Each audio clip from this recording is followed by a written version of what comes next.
le tapis et tu vois, le fait de dire: «Bah oui, effectivement, vous allez avoir mal, mais là, il faut qu'on se connecte aux autres».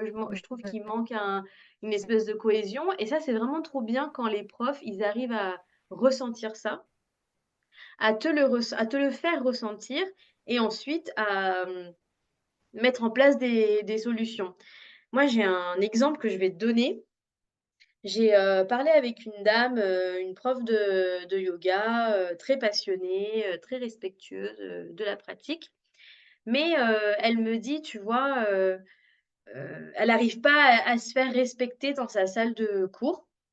Par exemple, tu as des élèves qui viennent en retard et c'est toujours les mêmes et il y a jamais un mot d'excuse, le fait d'en plus que ce soit répété, elles sont toujours en train de profiter, tu vois, de cette occasion-là et Mmh. elle disait: «Bah, je sais pas comment faire, pour, mieux me faire, respecter» et ça veut dire que, tu vois, là, dans juste ce qu'elle m'a dit, je me suis dit: «Mais il y a même pas de connexion avec la prof» et pourtant, tu vois, c'est une prof, qui n'enseigne pas dans Paris, dans un grand studio ou quoi que ce soit, hein. C'est un petit truc, voilà. Il y avait ça et après, il y a un autre truc qu'elle m'avait dit, c'est qu'elle avait peur, qu'elle avait comme peur de proposer certains thèmes, heu, yoga, religieux à ses élèves, par peur qu'ils le prennent mal et qu'ils viennent plus à ses cours. Et je me suis dit: «Mais, c'est dommage», tu vois, en tant que prof, qui veut Mmh. transmettre, un bout de la culture. Ouais, Bah, ça, le fait que les élèves ne soient pas, réceptifs, bah, ça, c'est un autre problème, mais tu vois qu'elle ait carrément un blocage, une peur.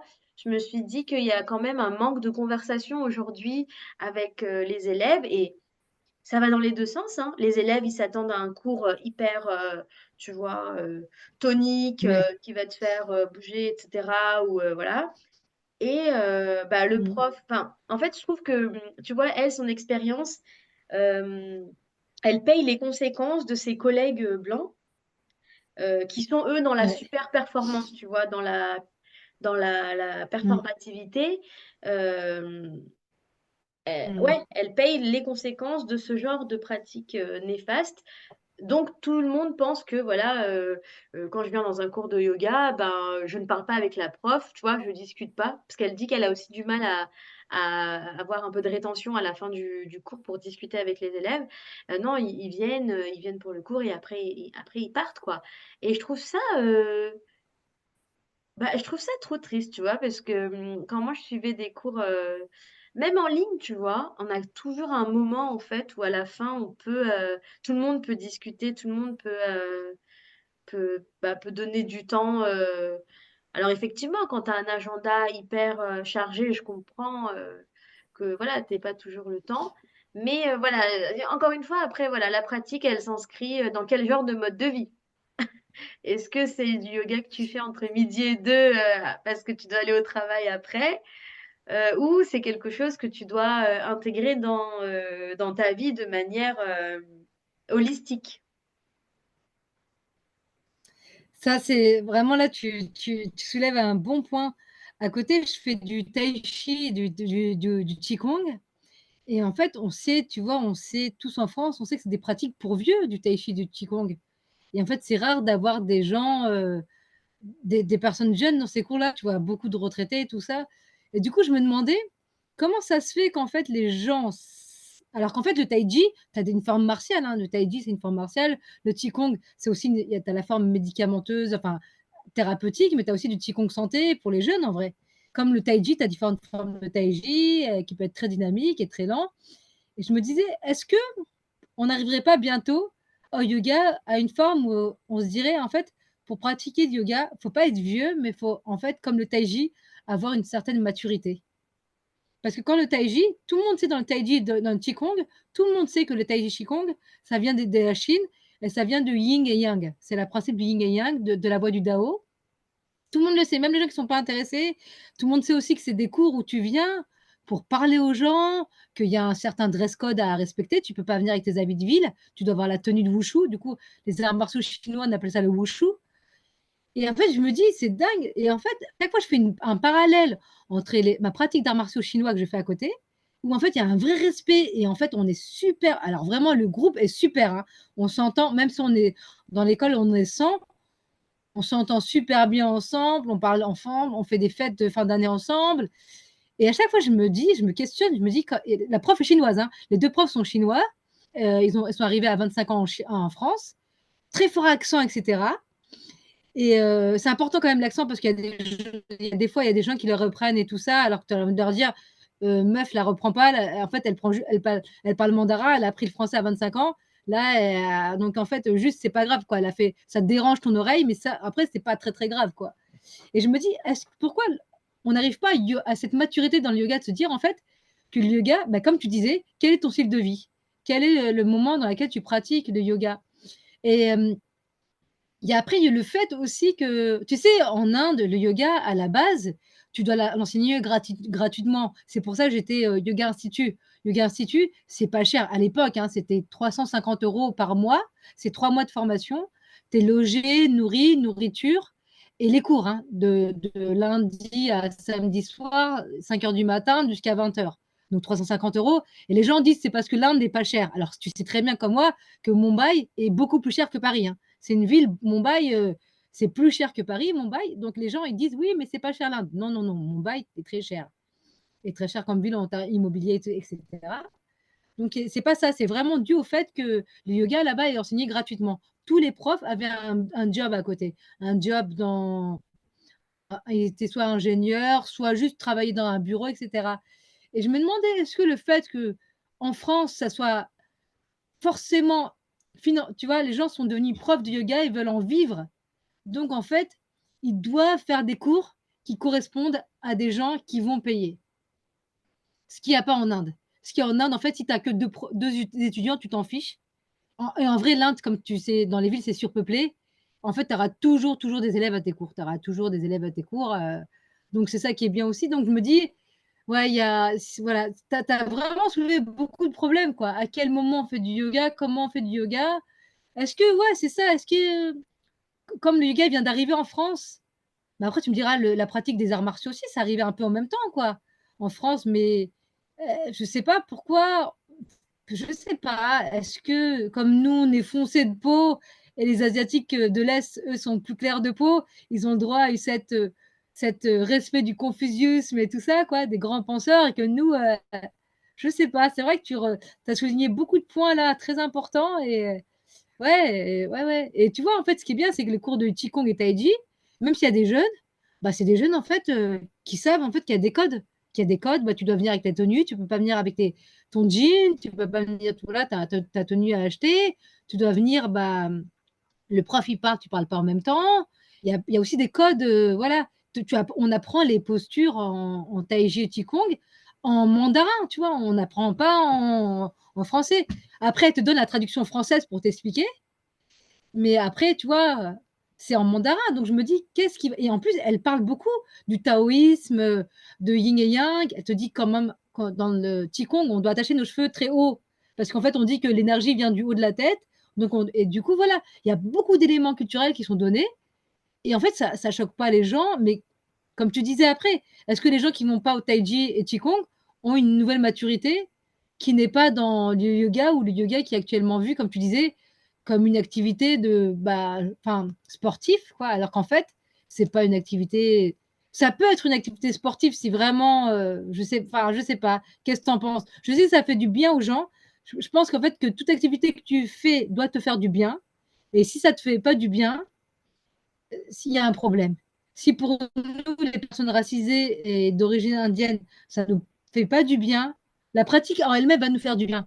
Mais on va se sentir mal. Et en fait, les gens vont dire, ouais, mais elles concentrent leurs trucs sur des sentiments, mais c'est pas des sentiments. En fait, c'est vraiment, clairement, c'est de l'oppression.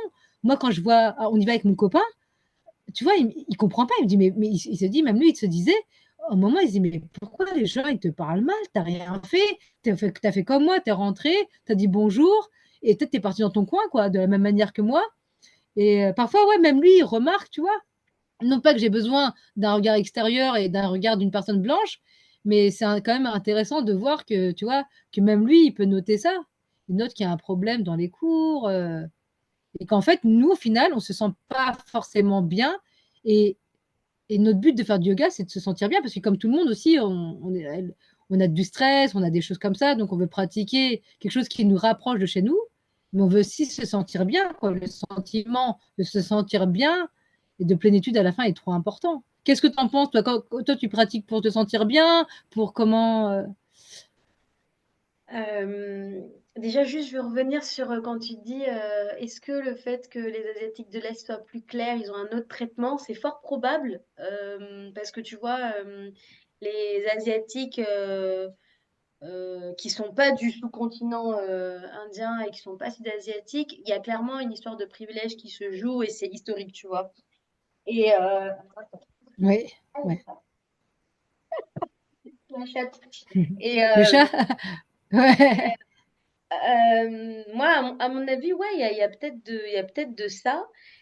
Il y a aussi le fait que j'ai l'impression, et là on va pouvoir venir au deuxième sujet, tu vois, le rêve de devenir professeur de yoga en France, c'est pour gagner de l'argent. Alors, du coup, ouais, tu deviens professeur. C'est tellement, c'est tellement devenu un espèce de protocole. Tu commences par A, tu finis par Z. Enfin, tu vois, tu vas en Inde, tu fais une retraite, tu fais juste 300 heures et c'est bon, t'as fini ton truc. Enfin, ça me paraît toujours étrange. Je, Quand tu dis, tu vois, oui, on concentre ça. Quand les gens nous disent, ouais, vous concentrez ça sur des sentiments. euh, les expériences que l'on vit durant ces cours, enfin, encore une fois, c'est une question de position et de posture. De quelle place tu parles, tu vois? C'est sûr que c'est très bien comme expérience, du coup, que tu as pu vivre avec ton pote, tu vois, même ton pote, il s'en est rendu compte qu'il n'y avait pas le même traitement. Et ça, c'est quand même, je trouve, comment dire, c'est un peu la cerise sur le gâteau, tu vois, parce que enfin, c'est quelque chose de ta culture et que tu peux même pas pratiquer en paix.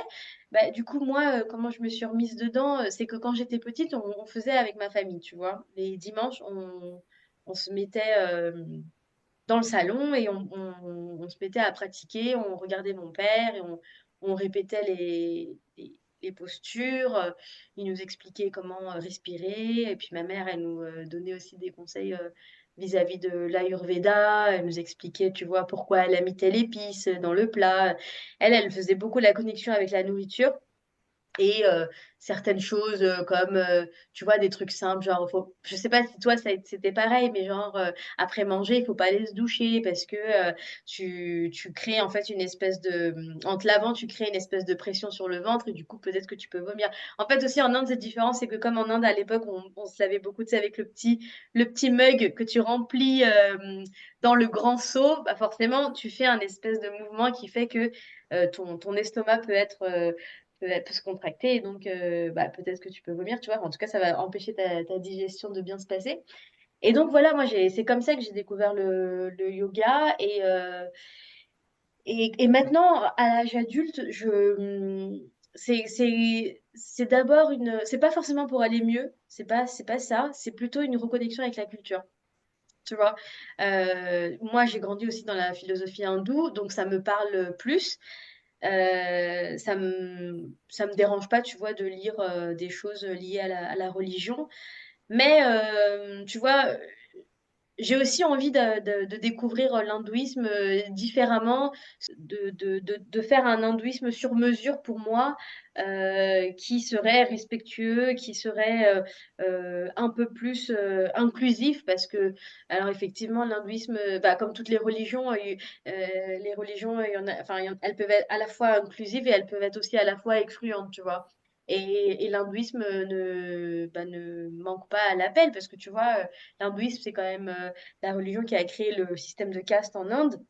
Et aujourd'hui, le système de caste est régi par tout toute cette dimension hindouiste, dominante, élitiste. Et moi, tu vois, c'est quelque chose dans lequel j'ai pas grandi parce qu'on vient pas d'une caste de brahman, donc ceux qui sont dans l'échelle haute, quoi. Et aujourd'hui, voilà, pour moi, c'est important de pouvoir me reconnecter à cette culture tout en faisant barrage à l'extrême droite, à Modi, tu vois, à cette émergence nationaliste politique. Et je trouve que tout ça, on le retrouve pas dans les cours de yoga en France. Tu vois, tous ces trucs-là, tous ces sujets importants d'actualité, malheureusement, c'est pas à ton cours à Paris, à Montmartre, que tu vas le retrouver avec une prof blanche qui, ça se trouve, vote, tu vois, RN ou qui vote à droite, en fait, même, qui n'a même pas des convictions, je dirais, sociales, donc plutôt de gauche. Et ça, c'est dommage parce que bah, ça crée encore plus le fossé. Pour moi, tu vois, c'est hyper difficile de voir des profs de yoga et en fait, à côté, ben, ils ont des propos discriminants, ils sont racistes ouvertement, ils vont avoir un discours un peu, ouais, je suis pas raciste, mais j'ai peur de ça, j'ai peur de ci. Et je trouve que bah, c'est succomber à la peur, tu vois, et je peux comprendre que les gens aient peur, mais je trouve qu'aussi que en tant que personne, faut pas oublier que elles sont privilégiées en fait. C'est vrai.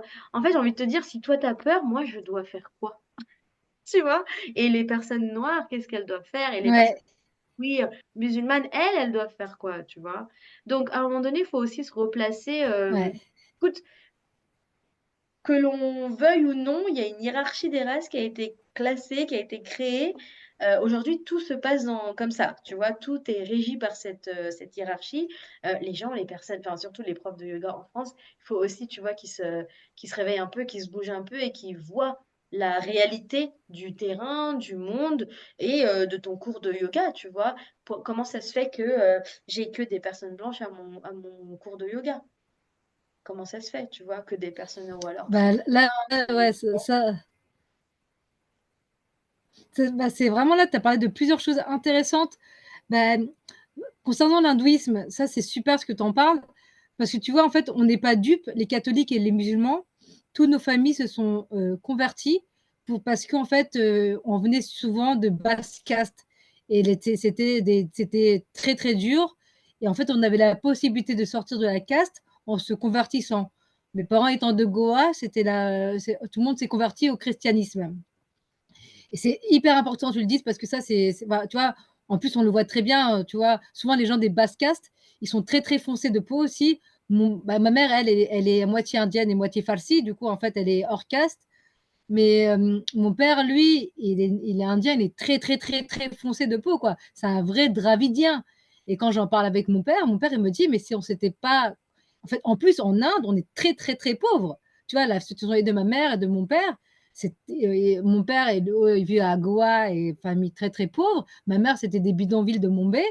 Donc, en fait t'as même pas, tu sais que la religion les a un peu aidés, mais qu'en fait, ils venaient de castes c'est tellement basse que en fait, tu comprends que leurs ancêtres, quelques siècles plus tôt, se sont convertis. Et moi, je pense, c'est aussi pour ça, je pense que beaucoup de gens, si on arrive à lire l'histoire et à être décolonial, comme moi, en fait, moi, même si mes parents m'ont éduqué dans la religion catholique, moi, je suis pas du tout, je suis pas catholique. Mais en fait, c'est pour ça aussi que je pratique le yoga, pour me rapprocher des choses que je n'ai pas connues. Parce que dans le yoga, effectivement, tu as un vrai rapprochement et souvent, j'essaie de le dire à ma mère et à mon père, mais ils sont fermés, parce que c'est normal, ils ont grandi dans le catholicisme, ça leur a sauvé leur vie. Donc je comprends en fait ils veulent pas avoir ce genre de conversation.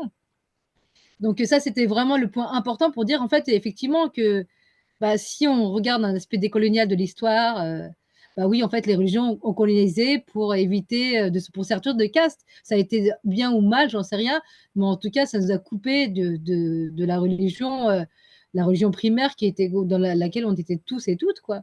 Donc moi, vraiment, c'est pour ça aussi que je pratique le yoga, pour avoir cette connexion plus proche avec la religion et la culture indienne, donc les deux. Je pense que tu as dû étendre comme moi beaucoup de profs qui ont fait un enseignement ou un teacher training en Inde qui te disent ah mais ne va surtout pas en Inde, l'Inde ça fait peur, l'Inde c'est pas bien. Tu leur dis mais en fait comment tu peux cracher Enfin, tous les pays dangereux. Regarde, Paris, c'est dans les trois premiers classements dans le métro le plus dangereux dans le monde. Donc, le numéro un, c'est Tokyo, je crois. Le numéro 2, je ne sais plus c'est quel pays, Delhi, je crois. Et le numéro 3, c'est Paris.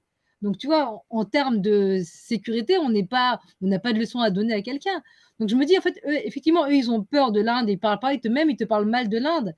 Et en fait, effectivement, comme tu dis, ils se plaignent aussi. Tu leur dis, mais toi, si toi, tu vis ça en tant que personne blanche, imagine nous, en tant que personne femme, enfin, femme d'origine indienne, on va là-bas, mais nous, on est traités comme tout le monde, tu vois. Nous Mmh. aussi, on a peur, nous aussi, on fait attention, mais tu vois, mais on ne dit rien parce qu'en fait, on comprend qu'en France, il y a des avantages et des inconvénients, il y a aussi du danger.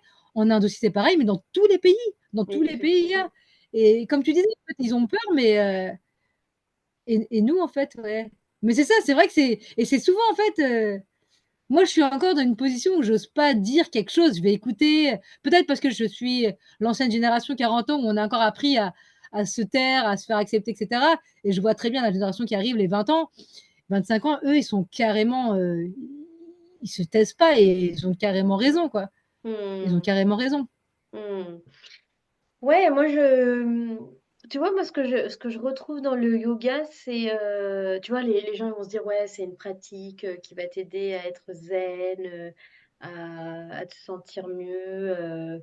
En gros, c'est comme si, voilà, faut rien dire. C'est un peu ce mythe autour du yoga, c'est un truc que tu fais calme, calmement, la méditation, etc. Mais les gens, bon, déjà, il y a ce genre de yoga-là, c'est quand même un yoga ashramique et c'est pas pour tout le monde, Mm. tu vois, déjà. Ouais. Après, moi, ce que j'ai pu trouver, enfin, ce que je retrouve dans le yoga, c'est cette capacité à rester connecté, en fait, au monde, tu vois, pas genre divaguer et à m'oublier. C'est pas ce que je recherche moi dans le yoga. C'est une manière de bah, confronter en fait ce qui se passe et de regarder en face ce qui se passe dans le monde. Tu vois, moi, le yoga, ça m'aide beaucoup déjà à m'informer sur les différentes actualités. Tu vois, là, on va parler de génocide, des guerres, tout type de conflit, tu vois, toutes ces violations des droits humains. Mais moi, j'utilise vraiment le yoga ça m'aide en fait à regarder les choses en face et aussi à les comprendre.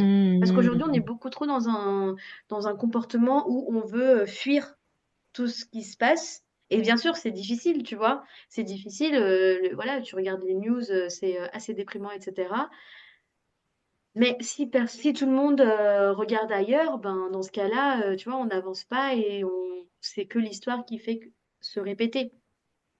Et je trouve que le yoga, il peut vraiment t'aider à prendre le pouvoir, à t'aider à utiliser ta voix, déjà, à t'exprimer. Il peut t'encourager à t'exprimer sur des causes soit qui te parlent, ou même soit que celles que tu connais pas trop, mais tu sais, tu as envie de donner ton soutien. En gros, il vient t'aider dans les moments où tu sais pas quoi faire. Tu vois, souvent, on va dire, ouais, mais ça me tu vois, je suis indignée, mais je sais pas quoi faire. Et moi, je trouve que ben, le yoga, ça peut être un super outil pour réfléchir sur, ben, pourquoi pas utiliser mes cours de yoga, si on est prof, pour ouvrir une conversation, tu vois, rien que sur la santé mentale.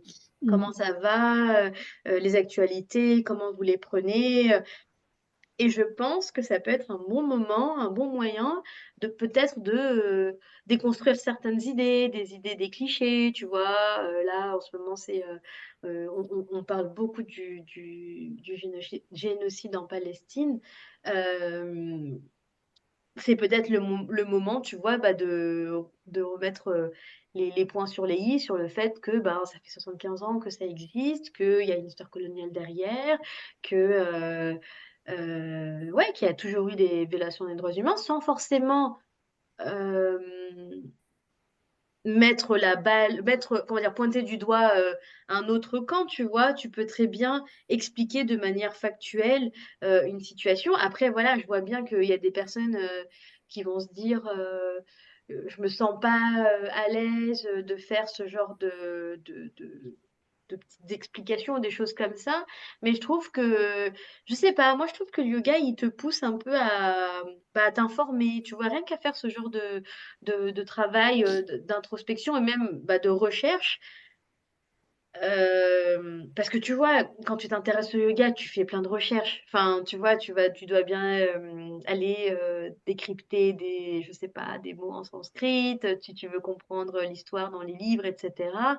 Ouais, d'accord, tu sais bien d'étudier des choses, qui ont plus de 5 000 ans, mais pourquoi aussi ne pas regarder, ben, ce qui se passe autour de toi et dans ta temporalité que tu peux maîtriser, et regarder aussi, vers le futur. Enfin, moi, je lie un peu le yoga à tout, tu vois.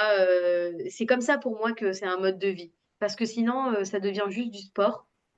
Et moi, je veux pas qu'il soit comme ça. Tu vois, ça me rend un peu triste parce que quand on dit mode de vie, c'est que tu vois, tu respires yoga, tu réfléchis yoga. Mmh. T'es pas obligé de faire des Mmh. postures tous les jours, tu vois. Enfin, moi, c'est très Exactement. rare, Ouais. hein, que je me mets à faire des postures, etc. Je suis plus dans une quête Mmh. de réflexion, de la spiritualité. euh, Ouais. et je suis pas forcément dans un truc de ouais, atteindre forcément cette plénitude, mais toute seule, tu vois, sans me préoccuper de ce qui se passe à côté Mmh. de moi. Enfin, voilà, c'est la manière dont moi je vois le yoga et c'est la manière qui me parle parce que je pense que, tu vois, je fais partie des gens qui sont très indignés par ce qui se passe dans le monde et qui peuvent aussi se sentir très impuissants, mais qui ont envie de faire des choses, tu vois, ou qui ont envie de parler, tout simplement. Et là, je trouve que le yoga, ça peut être un super outil. Je te rejoins totalement parce que je pense que quand tu parles du yoga, je ne sais pas si tu parlais de la non-dualité, la philosophie de la non-dualité qu'on apprend dans le yoga. Et en fait, je pense que c'est plutôt ça, parce qu'en fait, dans la philosophie de la non-dualité, bah, du coup, en fait, tu vois, souvent on oppose bah, l'aspect, bah, du coup, en fait, c'est très existentiel, hein, enfin, ça revient à la base, c'est la non-dualité, ça veut dire bah, comment la vie a été créée sur Terre. On dit souvent que ça a été un aspect évolutionniste, et d'autres personnes disent que c'est un aspect, au contraire, du souffle créateur. Et le yoga, en fait, la philosophie de la non-dualité du yoga dit qu'il y a les deux. Il a fallu d'abord le souffle créateur pour venir, et ensuite l'évolution pour nous arriver à amener maintenant. Et du coup, comme tu le dis, la non-dualité, c'est super quand tu comprends la non-dualité dans le yoga, tu le comprends dans ta vie. Comme tu disais juste avant, ben en fait, comprendre des conflits, ben c'est ça. C'est pas parce que tu comprends un conflit que tu vas taper sur l'autre. Tu comprends en fait que cette situation de le conflit où la personne souffre, il y a aussi peut-être aussi d'autres personnes qui souffrent de l'autre côté. Il y a peut-être aussi des oppresseurs, mais c'est ça qui est super avec la philosophie de la non-dualité que tu apprends vraiment dans le yoga, c'est qu'en fait, ça, comme tu disais, ça te permet de voir la vie en face. Tu vas plus te dire non, mais en fait, je vais prendre parti directement. Non, en fait, tu vas essayer de comprendre des choses. Te dire en fait, je vais comprendre les choses, je vais m'intéresser aux choses, je vais regarder bien les choses, mais comme tu dis, je vais pas avoir peur de m'intéresser. Je vais pas avoir peur à être confronté avec d'autres personnes, parce qu'en fait, toutes les réalités existent. Toutes les réalités existent et il n'y a pas de souci. Mais c'est pas parce que toutes les réalités existent qu'il faut tout oublier. Il y a Mm, peut-être des gens en fait qui ont besoin, comme tu dis dans les jeux et tout ça, qui ont besoin plus d'aide, il y a besoin d'intervention. Le yoga te dit bien, le yoga il le dit bien en fait, même si on est non dualiste, il faut intervenir quoi, tu vois. Si tu peux empêcher une situation de souffrance, bah, c'est pour ça qu'en fait, tu vois, dans le yoga, on demande aussi à être végétarien. Parce qu'en fait, pour ne pas être passif, en fait, c'est très important. En fait, quand tu comprends tous ces principes-là et tu les mets dans la vie quotidienne, pourquoi tu es végétarien? Parce que tu as agi dans la non-violence. Tu peux pas dire je suis non-violent et juste ne pas être végétarien. Et là, c'est pareil. Donc, si tu peux intervenir dans les génocides bah, à notre niveau, en s'informant et en essayant de comprendre, tu vas intervenir. Tu vas intervenir pour la paix, pour la fin de la souffrance. Ouais, je suis complètement d'accord avec toi. Quand tu comprends que la pratique du yoga, elle s'arrête pas que au asana, elle va dans tous les. Tu vois, donc yoga, c'est Ashtanga, c'est les 8 branches. C'est les 8 branches et il y a aussi Yana Yoga, donc yoga de la connaissance. Et ouais, c'est très très important de se dire et de ne pas confondre la neutralité avec. Bah, enfin, il n'y a pas de neutralité. Hein, enfin, c'est ça. comme tu dis, c'est très très. Enfin, c'est ça qui est bien, c'est que vraiment, nous, quand on était à l'Institut du yoga, on avait beaucoup de profs de philosophie. Et en fait, ils t'expliquaient énormément comment le yoga, tu pouvais le mettre dans ta vie. Et exactement, il y a aussi beaucoup de profs qui disaient qu'en fait, ils ne faisaient pas un asana. Ça faisait 5 ans qu'ils ne faisaient pas de asana. Mais ils se déterminaient, ils se définissaient quand même, et ils étaient quand même des grands noms du yoga. Tu vois, ça passerait jamais en France. Mm, Jamais en France, tu pourrais dire, je suis yogique, je comprends la philosophie yogique, mais je ne fais pas de asana. Mais en fait, ils te disent, en fait, tout dépend de où tu te situes dans ta vie, comment est ton corps, comment est ta pratique. Il y a pas de souci, en fait, tu vois? Et ça, Mmh. je trouve que tu as soulevé un super bon point, quoi. C'est pas parce que tu aimes le yoga, que tu t'intéresses au yoga, que tu es obligé, comment tu sais, comment on dit en hindi, là, tu fais des galipettes, tu fais des galipettes partout. Souvent, les profs, ils te disent: «Arrête de faire des galipettes partout». Même ma mère me disait: «Arrête de faire des galipettes». Elle me disait que c'est des profs de yoga qui te disaient ça: «Arrête de faire des galipettes partout». C'est parce qu'en fait, concentre-toi, c'est pas il y a de enfin, ne serait-ce que de s'intéresser au monde, c'est une vision yogique, en fait, comme tu dis, je suis complètement d'accord avec toi. S'interroger au monde, voir la violence là où elle est, et essayer de comprendre comment arrêter la violence, comprendre aussi qu'il y a des personnes qui peuvent oppresser, c'est très important. Et c'est pas parce que et c'est pas hors sujet. Tu vois, c'est ça qui est dingue, comme tu l'as bien soulevé, c'est pas hors sujet. Un prof de yoga, souvent quand je me souviens quand je te vois intervenir sur le réseau, tu dis souvent dans les réseaux: «Les profs de yoga, où êtes-vous? Pourquoi vous ne parlez pas des conflits dans vos cours?» Et en fait, je sais pas si tu as des réponses ou tu as des retours de ça, et je me dis: «Mais c'est carrément ça», parce qu'en Inde, pendant le cours, le prof, même quand tu fais les asanas, parce que tu parfait dans des asanas, tu restes longtemps. Il y a certains asanas par rapport à la fatigue, par rapport, tu vois, au temps, si c'est la mousson, si c'est l'été, il y a certaines postures, tu vas garder assez longtemps pour, soit chauffer ton corps, soit le chauffer, soit le refroidir. Et pendant que tu restes longtemps dans la pratique, le prof te parle des faits qu'il y a divers, tu vois, des faits divers. Et c'est normal, en fait, c'est normal. Ça choque personne. Ça choque personne, en fait. Parce que je sais pas pourquoi ça choque personne. Et alors que, tu vois, on a beau dire que l'Institut du yoga, c'est un institut ashramique, la politique est quand même assez forte, quoi, tu vois, c'est assez fort. Tu sais qu'il y a des gens dedans qui prennent parti pour Moody, il y a des gens dedans qui prennent pas parti pour Moody, et qui te disent clairement que c'est dangereux de prendre parti pour Moody, tu vois, quitte à, quitte à mettre en jeu leur position à eux de prof de yoga, et peut-être se faire virer de l'institut de yoga, mais c'est pas grave. Mais comme tu dis, en fait, il y a des choses, comme le yoga fait partie de ton quotidien, la politique et la souffrance de l'autre fait partie de ton quotidien aussi. Comme dans le yoga, on est tous interconnectés. Du coup, notre frère, notre sœur qui souffre au Congo ou en Palestine ou en Ukraine, on est connectés en fait. Yoga, c'est l'union, donc tu ne peux pas oublier les autres. Tu ne peux pas avoir une vraie pratique si tu as oublié l'autre qui souffre. Mais je suis vraiment là, tu as soulevé un point, enfin, c'est merveilleux, quoi, c'est super. Mmh.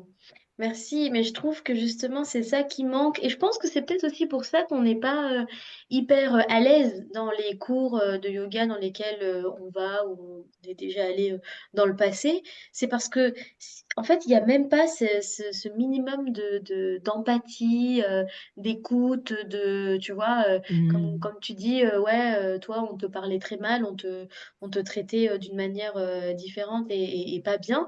Il y a même pas ça, tu vois? Donc s'il y a même pas ça pour quelqu'un qui est dans ton pays, imagine le gap qu'il y a, le gap empathique, l'écart empathique qu'il peut y avoir avec, des personnes qui sont dans des pays, à 1000 bornes. Enfin, je veux dire, c'est, c'est assez, c'est assez bizarre, étrange, mais en même temps, moi comment je le mets en perspective, c'est, bah, le lien avec le capitalisme.